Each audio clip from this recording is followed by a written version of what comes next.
when a child is born, not only the other senses, even the visual sensibility is also being developed quietly.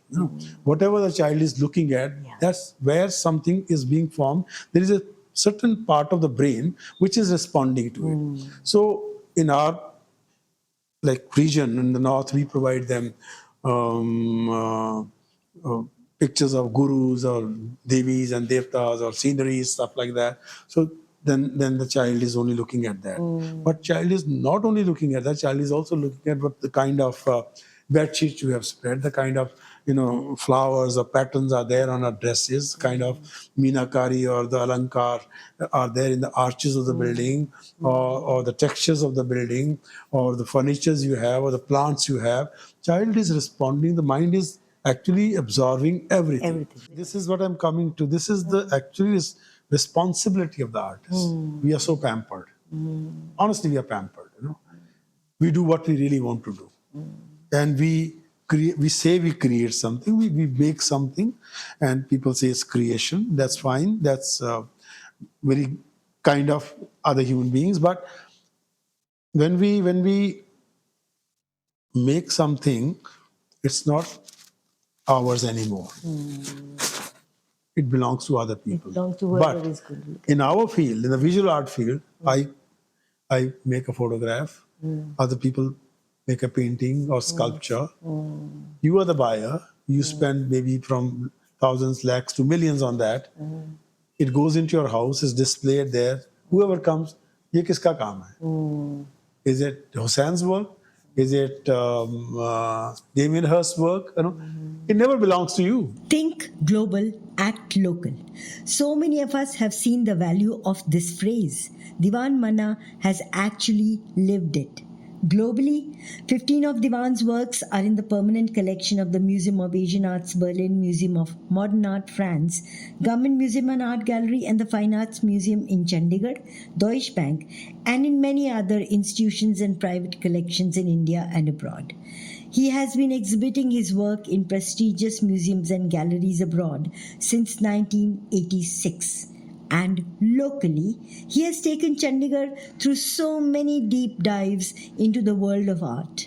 A very rare and engrossing conversation with the one and only Diwan Manna. Have a listen. Hello, guys. Welcome to the podcast Theatre of Joy. Today, I'm excited, but I always am. But today, it's an honor to have Diwan Manna here with us, who is an artist, world-renowned artist. He works with photography and other media, and some of his exhibits are like permanent exhibits in museums in Europe, in the UK, and in India. And it's exciting to have him here. And let's pick his brains, shall we? So, Diwan, we're going to pick your brains. If I have. But I'm really grateful to Diwan Manna about one thing: his contribution to my art education. He's a Chandigarh boy. He's been there since his high school, college days, and we've known each other all this while. And but he has educated the city of Chandigarh and anybody else who would care to come in the arts. He has brought artists here to Chandigarh when he was the chairperson of Lalit Kala Academy, and he brought art to this city, and different kinds of art, some of which we had never seen, and even the journey of Diwan as an artist has been amazing. And today I'm very excited to have this deep conversation with him. So, Thank you, Minu. In fact, it's my honor that you invited me for this conversation, and rather than you feeling honored, I should feel honored that you thought of me. No, not at all. So, tell us, You as an artist intrigue me. I remember when you gave us one huge painting, and I had old people staying in my house and who did not understand abstraction in art, and they were probably only used to religious art and probably only very much wanted to look at only that, which we've all grown up in such households. And so I couldn't use it. But I have seen your art, thank God for the internet. And of course, when it is exhibited here. So wonderful. I mean, tell us your journey. It's in a way different, and sometimes you can think it's a usual, Punjabi boys and girls, the way they kind of grow up in small villages or towns, and then with sheer luck or maybe their interests or with some people who are there to guide you, into the right direction, or maybe sometimes some failures take you to different directions. So with me, all of this combination helped me reach where I am. I was like a student in college, in this DAV college here after my matriculation, and then like my family and I wanted to be an engineer, and where I failed miserably Look in where you almost all the reached. subjects, barring one. I'm sure you did. And I passed in English, which was like it's a language which I started learning when I was already in class 6. ABC. I started learning when I was class 6. So, but that's the only language which I passed, and I failed twice in prep non-medical. So then I had a teacher friend who's not my teacher, but he's an artist himself, Subhash Parihar, who suggested me to go to College of Art. And at the same time, my elder brother, he thought that his mind is in literature and poetry and art. So he kind of got a form from College of Art and got me admitted there.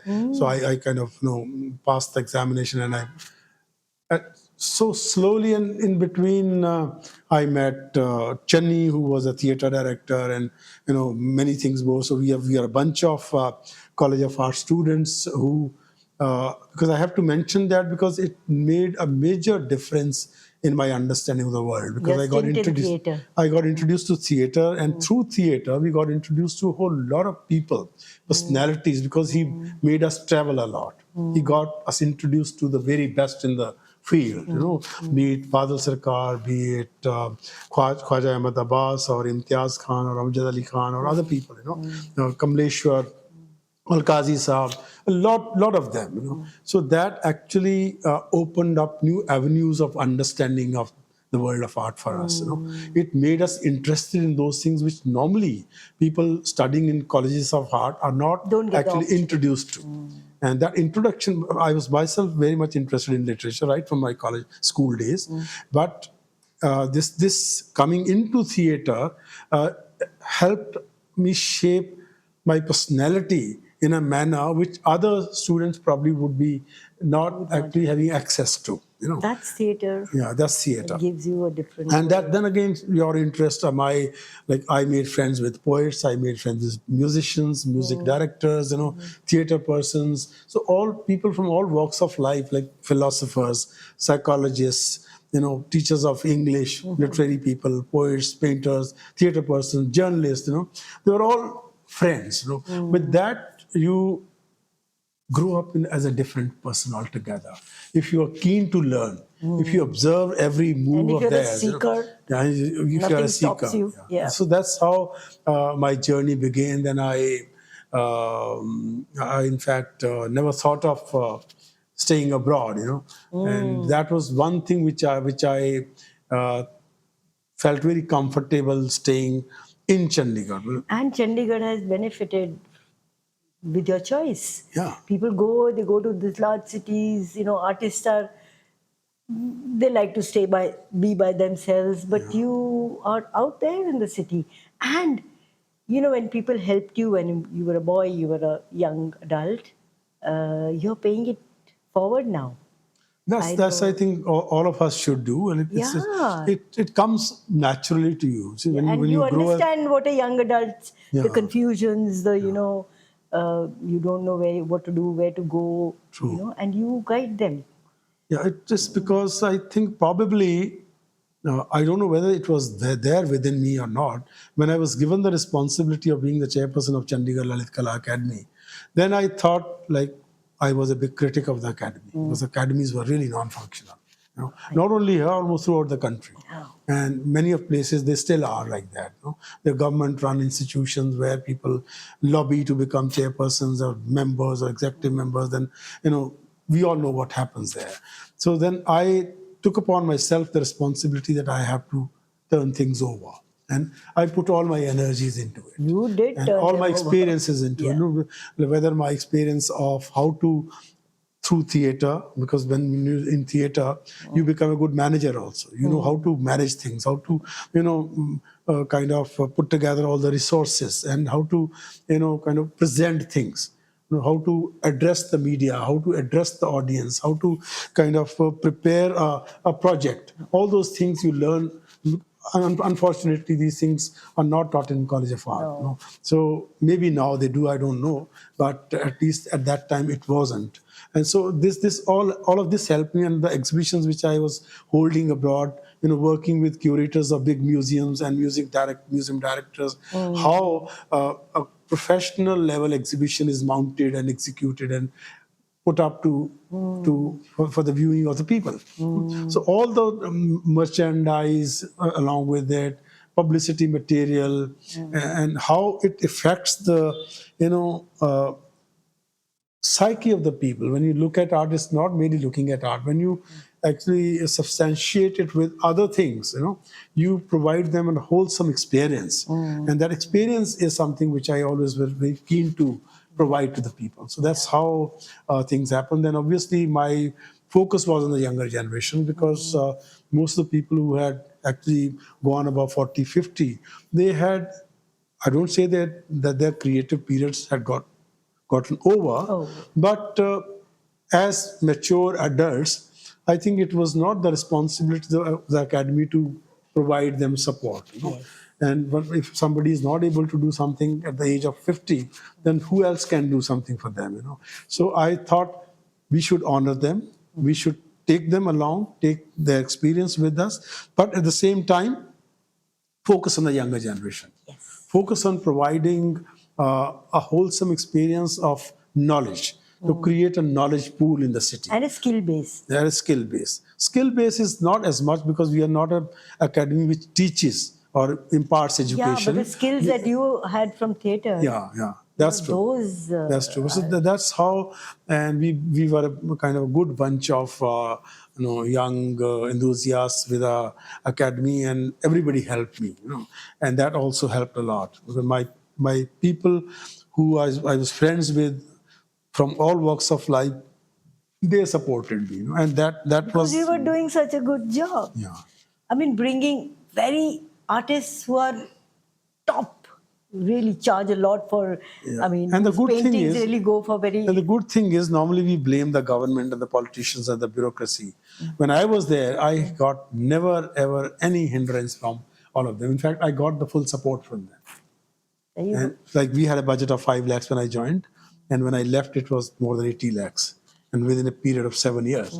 And they were willing to give us more. So this is how, if you work sincerely, if you work with a sense of purpose, and with a self-confidence. Self-confidence. You know you're going to do it, and you do and it. not for yourself. People can see it. People can watch it. People can say, oh, Diwan is. People used to say that in the beginning, that he's doing it for himself. He's making connections. If you're doing things, you will obviously make connections with people. People would get drawn to you. That's your advantage. And it will be their good luck that they know you. And it's my good luck also. I got kind of a privileged access to a lot of artists which I probably wouldn't have got otherwise. But that's given. That's but life. First of all, you have to be sincere towards what you want to achieve. You have to have a clear-cut goal. You have to have all the intentions in the right place. You have to actually be willing to give. And I left my own practice. Everybody knows that after 2007, I have not held a one-man show ever.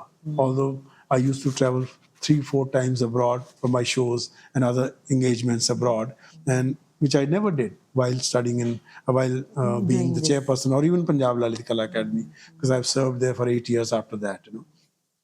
So this is actually something which is a very satisfying experience. When you So look do at the you young, regret not creating art on your no, not own? really. I feel sometimes lagging behind in terms of my creative urges, which because a lot of ideas keep coming to you when you visit the very creatively put together art shows, whether it's a biennale or a triennale or other exhibitions, art fairs. When you go there, you look at the work of other people, and then you get inspired. Then, but you don't get the time to do it yourself because you are putting your energy somewhere else. But it's not a regret. It's something which I miss. That's the way I would. But I feel really fortunate that I get such good response and vibes from younger people and other people, even older people. And wherever I go throughout the country, and people, when they talk about me, and when I go to various exhibitions, people come to me and tell me that because all those videos which I put up, that's actually served a greater purpose. Because it's not only for Chandigarh; it serves the purpose for the entire country. Yeah, All you've those done a videos, video series, almost right? 300 videos of the most significant artists of the country. 300. Wow. 300, and their interviews, their full lectures with the slides and their own experiences being told through their own mouth. And this is what people were not getting It's a elsewhere. treasure. Yeah, it's a treasure. It's a It's a national library, treasure in a way. yeah. And it's all on YouTube. Yeah, and many of the like smaller colleges, even Delhi College of Art, they used to show our videos every Saturday or Friday, something like that. Wow. There was a special class for that. Even in other smaller colleges elsewhere throughout the country, people show these videos to inspire younger artists how an artist approaches his creative process. How he or she executes it. So all these experiences are worth remembering, and I'm very happy about that. Yes. Yeah. So you have, like I said, you have paid it forward more than you have given more than you got. You also you I've said, got through this also. It's not paying back. It's just I understand where you are speaking from, like because ਬਾਣੀ ਚ ਵੀ ਹੈਗਾ ਨਾ ਸਾਰੇ ਕਿਤੇ ਵੀ ਅਸੀਂ ਜੋ ਲਿਆ ਉਹਨੂੰ ਦੇਣਾ ਕਿੱਦਾਂ ਹੈ ਨਾ paying back ਤਾਂ ਉਹੀ ਗੱਲ ਹੈ which is the responsibility of every individual. And so I don't say that I've done something if extra. everybody But does what you did, yeah, that's it'll be there. such a I different would expect world. that others are also willing to put in as much or even half of it. I would be very happy. That's true. Yeah. But a lot of people are doing. A lot of people are doing much more than I've done. But it gives you satisfaction. Whatever you contribute, as your share, and if it's been a sincere effort, if it's made a difference, then it's a And the win-win best situation. thing is that Chandigarh is this little, whatever microcosm of the world. True. And it responds very well to even a little work. True. You get love of the people, and the city responds by changing. ढंग से कुछ दो तो ना हाँ, कुछ दो तो. because you have to give respect to the audience. That's what I did. You were witness to it. Like I would not allow photographers to come in front of the audience, and I would not allow them to use flash. I would not start the program. Program would start right on time. I would not allow movement in between. Although a lot of people got angry with me because they were not used to it, and I would not allow mobile phones to and ring. That's being respectful to the artists. Yeah, artists and the audience. So people, it's a kind of educating the audience as well. I do not say that I'm educated myself, but I observed throughout that people kind of behave the way you want them to behave. Yes. You have to provide them something, show them that you are serious about it. And they still if come you are to watch serious your about shows, it, then they also become serious. If you are non-serious, then they are doubly non-serious. So it's not people's fault. You have to give something wholesome, and then they respond. That's so wonderful. Okay, so I've been asking some of my viewers, what should I ask this Diwan? So, Diwan, one question that came up was that since we do not have any visual education in our schools, we are not, handheld to and taken forward into the world of art, especially visual art. And how does one, I won't say look at, how does one see a piece of a work of art?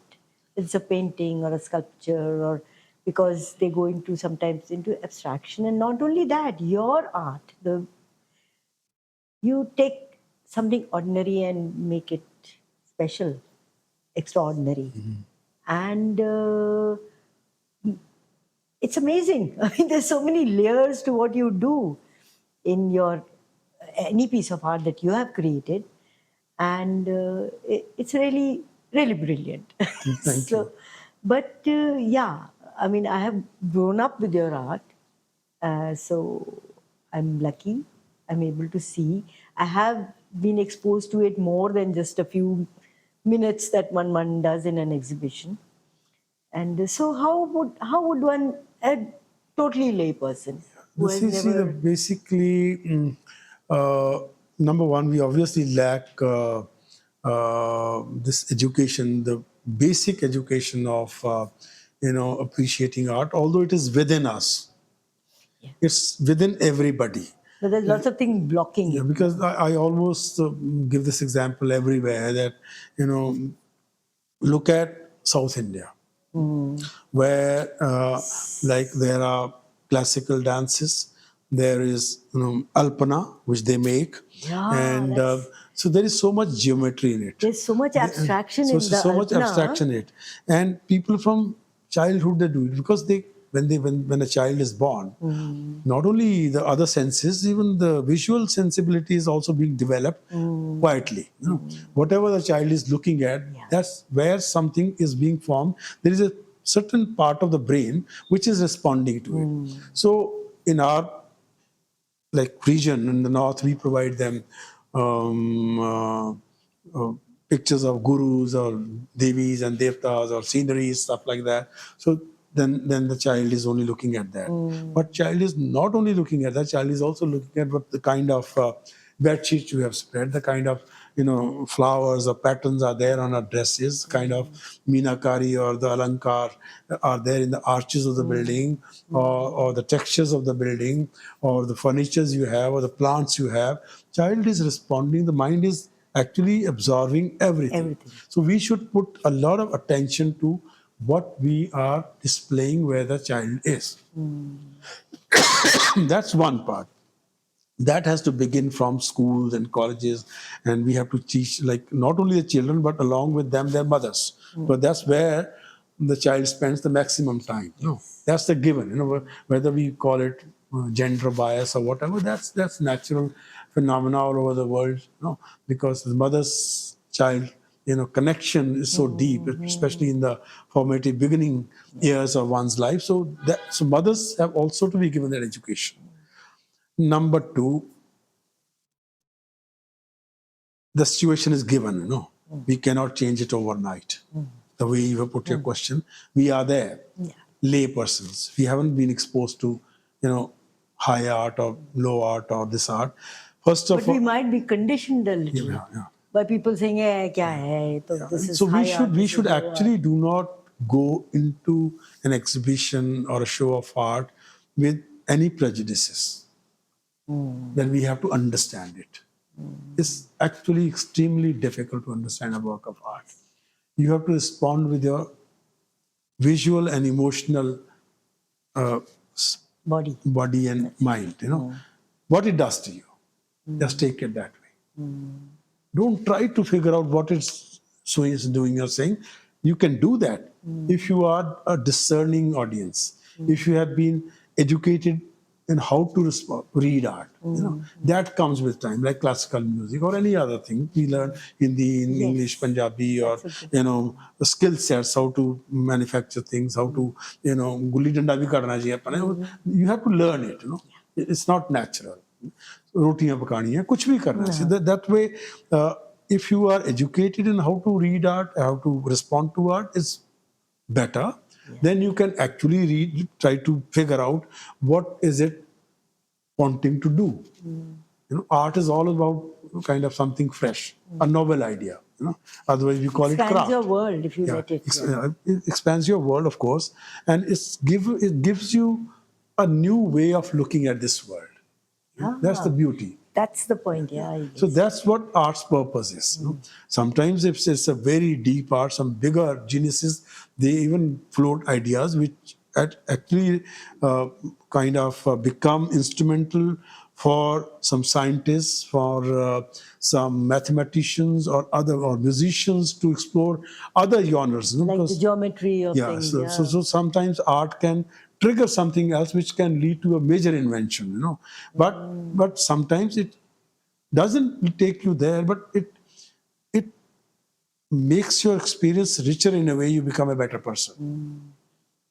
You may not know what's happening to you. You may not be able to articulate, but something is happening inside you. It makes you happy, it makes you sad, it makes you alienated, it makes you nothing. You say, it did nothing to me. Even that is important. So this is the way we should approach art. Yeah. And if you're lucky, if we have got access, then we should try to read about it. We should try to see it again and again, because art is not something which will respond to you one.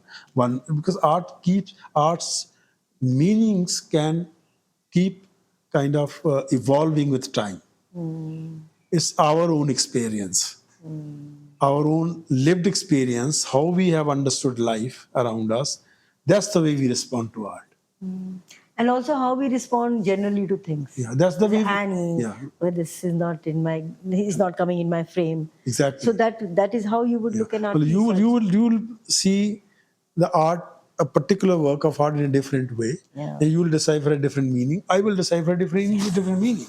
So, like, you have had bad experiences with some kind of a shape or a form, or it kind of reminds you of something else. Then you will respond differently. That the same thing is associated with me in my past in a different way, in a positive way. I will respond to it in a different way, or I've been educated about it in a different way. I've read about it in a different way. I've read some book or I've seen a film in which I have seen that particular shape or a form or a texture or whatever, doing something else, and then my response would be different. And sometimes one thing leads to the other, because there are multiple meanings to art. So multiple meanings keep expanding with your own understanding. Interpretation, with your own understanding, how educated you are, how well versed you are with the other things which are happening in life. Yeah. How aware are you of yourself and of True. others? But even if you are not, how come people make folk art? It comes from within. Yeah. Nobody tells them to make something, paint or make. Especially in India, my goodness. Everywhere. In fact, the latest, you would be surprised, it's not only in India. The latest Biennale, which is going on in Venice, its title is Foreigners Everywhere.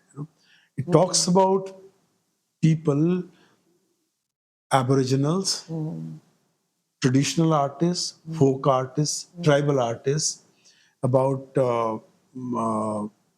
people who are queer, people who, like, in a way, are seen to be as misfit in the society. It's about them. And you see people like works of art, although many people disagree with this Biennale, because Biennales are always meant to be what is being created contemporary, in the contemporary genre. But it takes works 80-year-old, 100-year-old, 50-year-old, by those people who were actually tribal artists, folk artists, Aboriginal artists. And there has been a continuity in their art. So you see these works from everywhere. Almost every country seems to have those traditions. Somewhere more, somewhere less. But they're there because we have evolved gradually. Almost when Homo sapiens or then others, they started growing on this earth, our brains were actually expanding almost at the same pace everywhere. So all those things come naturally to human beings. So folk art, you see caves in various parts of the world. You see in India or Africa or other, even in European countries. They're there. So human beings are trying to express themselves one way or the other. Yes.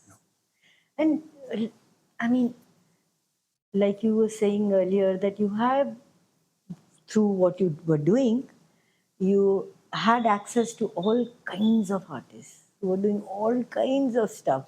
And I'm really in awe of artists because, chalo Pandya da odda sara nana hai Subodh Gupta. of course. I mean, you just go ahead and try it and do it and create something wonderful.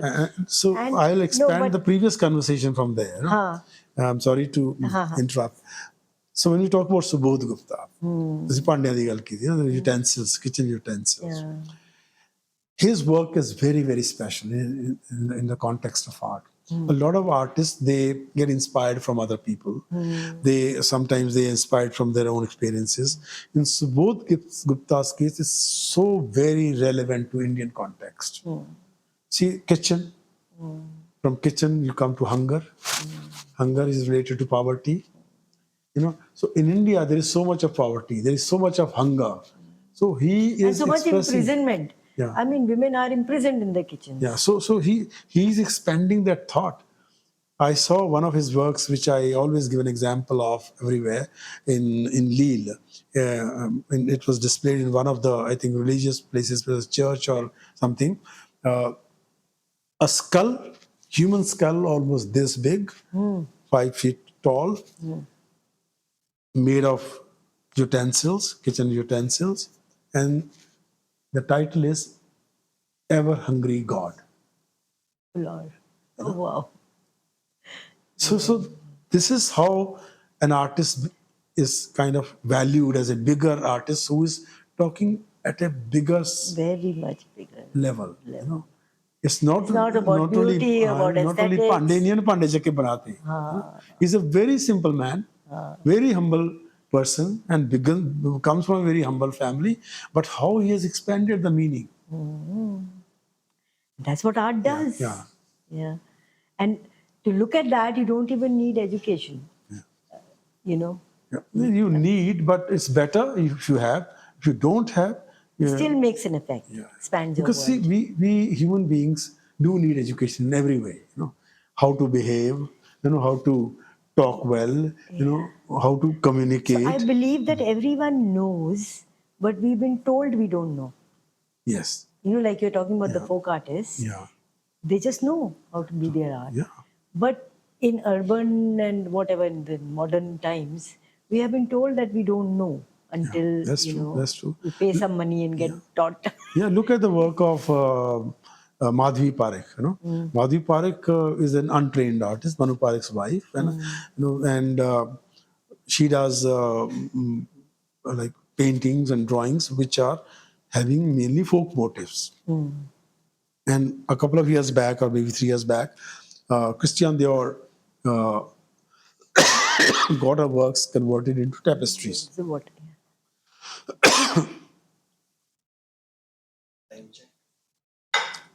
Is it time? There was a big show of those tapestries in Paris, and then same tapestries were taken to Venice Biennale. They are not part of the main Biennale, but they are there as a collateral exhibition. Madhvi's. Tapestry, Madhvi Parekh and Manu Parekh both. They are one of the best exhibits in the entire Biennale over there. Yeah. You take the folk motif and do something with it. Yeah. It's like taking the buttons. That's how, or what art can do. Somebody who's coming from Gujarat, a very small village, and her work being shown in Paris by the avant-garde or whatever, a fashion kind of a capital of the world, and Christian Dior, known for its kind of whatever whichever way you want to kind of nomenclature them, and then in Venice Biennale.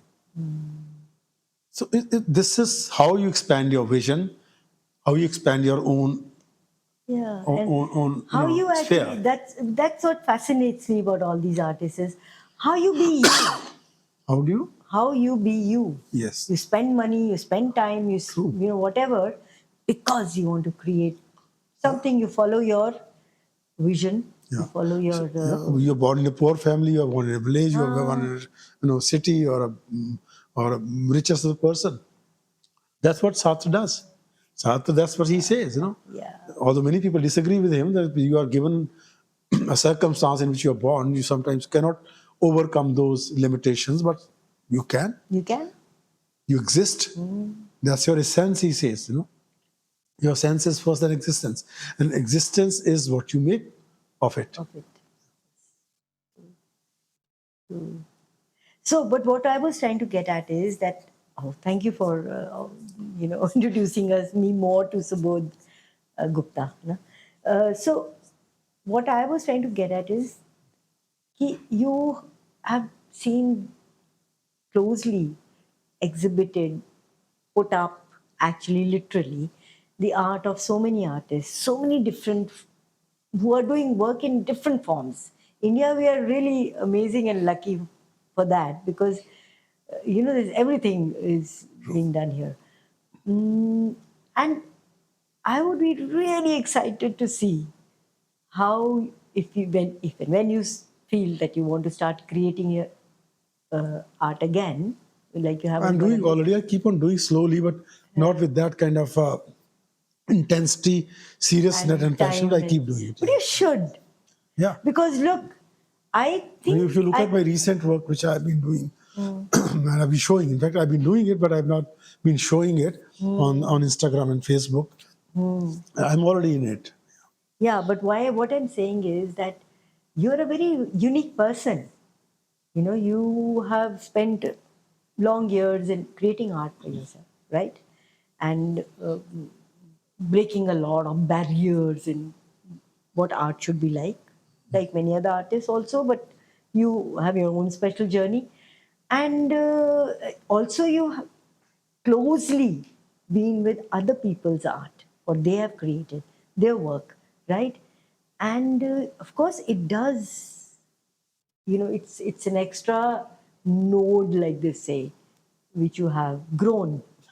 And now, from the total that you are, what art will you create? That cannot be explained in words. I know. So I'll show I'm it not when saying, I'm just using this time to tell you, please create more artworks. It's not only with me. I think it's with every individual thinking, conscious individual. It happens to everybody. Everybody grows at one's own pace and one's own understanding, how one responds to situations. And obviously, at this, in a way, ripe age of 66, there are a lot of things which are happening in this mind, and a lot of things which junk which have been thrown out, which a lot of it still needs to be thrown out, but there is a lot of junk which needs to be brought back, which actually helps in creativity. So it's I would say probably it's a better understanding of this world.